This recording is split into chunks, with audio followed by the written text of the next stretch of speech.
झी24 तास एक पाऊल पुढे। पोलीस दलात नोकरीसाठी प्रयत्न करणाऱ्या उमेदवारांसाठी आता एक धक्कादायक बातमी।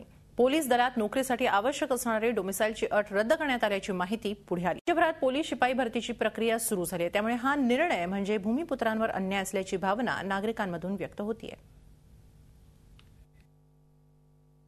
राज्यात पोलीस भरतीत परप्रांतीयांसाठी रेड कार्पेट, राज्याचा निवासी असल्याची अट रद्द केल्यानं भूमिपुत्रांच्या नोकऱ्यांवर येणार गदा।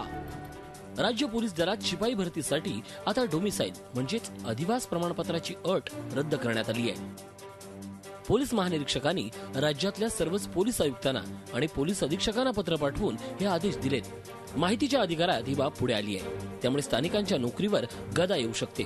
सध्या औरंगाबादसह सांगली आणि कोकणातही पोलीस शिपाई भरती सुरू आहे। नेमकं डोमिसाइल म्हणजे काय आणि ते कसं मिळतं पाहूया। संबंधित व्यक्ती हा राज्याचा अधिवासी असल्याचं प्रमाणपत्र म्हणजे डोमिसाइल। 15 वर्ष राज्याचा रहिवासी असलेला व्यक्तीच डोमिसाइल प्रमाणपत्रासाठी पात्र ठरतो। जिल्हाधिकारी किंवा तहसील कार्यालयात अर्ज करून डोमिसाइल प्रमाणपत्र मिळवता येतं। ग्रामीण भागात तलाठी तर शहरी भागात नगरसेवकांकडून रहिवासी प्रमाणपत्र आवश्यक आहे, त्याशिवाय डोमिसाइल मिळत नाही। तसंच डोमिसाइलसाठी रेशन कार्ड किंवा मतदान कार्ड असणंही गरजेचं आहे। या अटींची पूर्तता केल्यावरच तो राज्याचा रहिवासी असल्याचं सिद्ध होतं। मात्र आता पोलीस भरतीसाठी ही अट शिथिल का केली आहे असा प्रश्न निर्माण होतोय।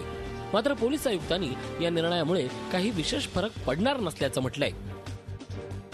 युनिफॉर्मिलिटी आणण्यासाठी आणि लोकांना त्रास होऊ नये त्यासाठी हा डोमिसाइल सर्टिफिकेटची अट जी आहे ती यावेळी शिथिल करण्यात आली आहे। प्लस दुसरा जो तुमचे मुद्दा आहेत की यांच्यामुळे जे लोकल लोक आहेत त्यांना अन्याय होणार आहे, अत्याचार होणार, असंच नाही आहे काय की जे परीक्षा होणार आहेत ते मराठीमध्ये होणार आहे। या सगळ्या प्रकारामुळे स्थानिक उमेदवार चांगलेच नाराज झालेत, तर मनसेही आक्रमक झाली आहे। स्थानिकावर अन्याय होऊ नये त्यासाठी जे रहिवासी प्रमाणपत्राची पहिली अट होती, जेव्हा पोलीस भरती आपल्या महाराष्ट्रामध्ये होत होती त्या जिल्ह्यामध्ये रहिवासी प्रमाणपत्र घेतले जात होते, तोच कायदा परत लागू करावा अशी महाराष्ट्र नवनिर्माण सेनेची मागणी आहे। गेल्या वर्षी पोलीस भरतीच्या वेळी अधिवासी प्रमाणपत्राच्या अटीमुळे काही उमेदवारांची अडचण झाली होती। मात्र त्यावर प्रमाणपत्राची अटच रद्द करणं हा कुठला नियम असा प्रश्न निर्माण होतोय। मराठीच्या मुद्द्यावर शिवसेना मनसे नेहमीच आक्रमक भूमिका घेतात, त्यामुळे या प्रकरणात हे पक्ष काय भूमिका घेतात हे पाहणं महत्त्वाचं ठरणार आहे।